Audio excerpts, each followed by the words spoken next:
Exam की तैयारी के लिए हम लेकर आए हैं 10 वीक्स का एक स्टडी प्लानर। ये प्लानर आप अगर फॉलो करते हैं तो बोर्ड एग्जाम्स में 95% से ज्यादा मार्क्स आप बड़े आराम से ला सकते हैं। 5 घंटे रोज 10 हफ्तों तक ये तरीका आपको स्टडी के लिए यूज करना है।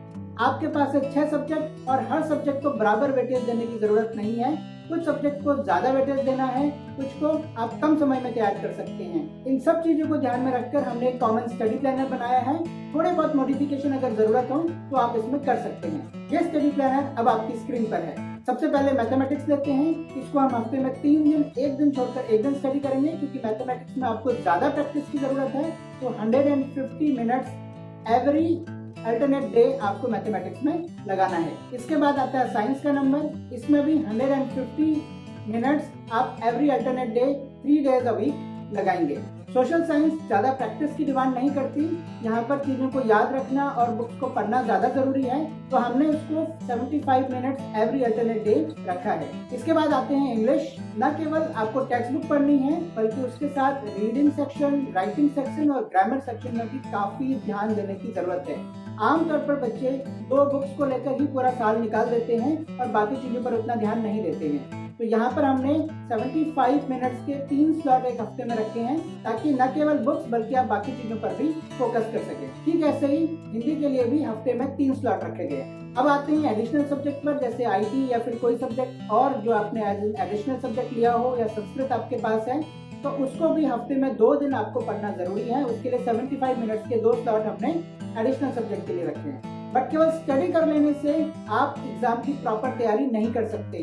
तो स्टडी को जांचना और परखना भी जरूरी है। इसके लिए हमने हफ्ते में 2 स्लॉट रखे हैं, जहां आप अपनी स्टडी को टेस्ट करेंगे। तो ये टेस्ट भी उतना ही जरूरी है जितना कि आपकी स्टडीज।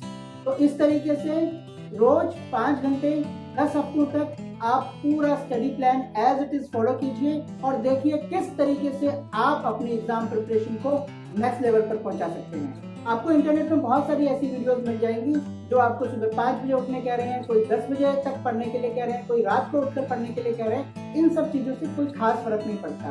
आपको अपनी स्टडी में रेगुलरिटी मेंटेन करनी है, चाहे वो सुबह की हो, चाहे शाम की हो, चाहे रात की हो। जहां पर आप अपने आप को कंफर्टेबल फील करते हैं वहां पर पढ़िए, पर ध्यान इस चीज का रखना है कि लगातार 5 घंटे आप नहीं पढ़ सकते, इतना रिटेंशन नहीं होता है। इसलिए जरूरी है कि हर 75 मिनट्स के स्लॉट के बाद आप एटलीस्ट 10, 15, 20 मिनट्स का ब्रेक लें। अब ये आपकी स्क्रीन पर है पूरे हफ्ते का 75 मिनट के स्लॉट में सब्जेक्ट का डिवीजन। यहाँ पर हम देखते हैं कि मंडे को आपने कौन कौन से सब्जेक्ट पढ़ने हैं, 75 मिनट्स के वो स्लॉट कौन कौन से रहेंगे, ट्यूसडे को कैसे करेंगे, और ठीक इसी तरीके से सैटरडे संडे तक आप किस तरीके से अपने स्लॉट्स को सब्जेक्ट में डिवाइड कर सकते हैं। अगर आप इन स्लॉट्स को एज इट इज फॉलो करते हैं तो 10 हफ्ते के अंदर आप अपने एग्जाम के लिए पूरी तरह तैयार हो चुके होंगे। आई होप ये वीडियो आपको जरूर पसंद आया होगा और इस वीडियो को आप अपने फ्रेंड्स के साथ जरूर शेयर कीजिए। Thank you, have a nice day.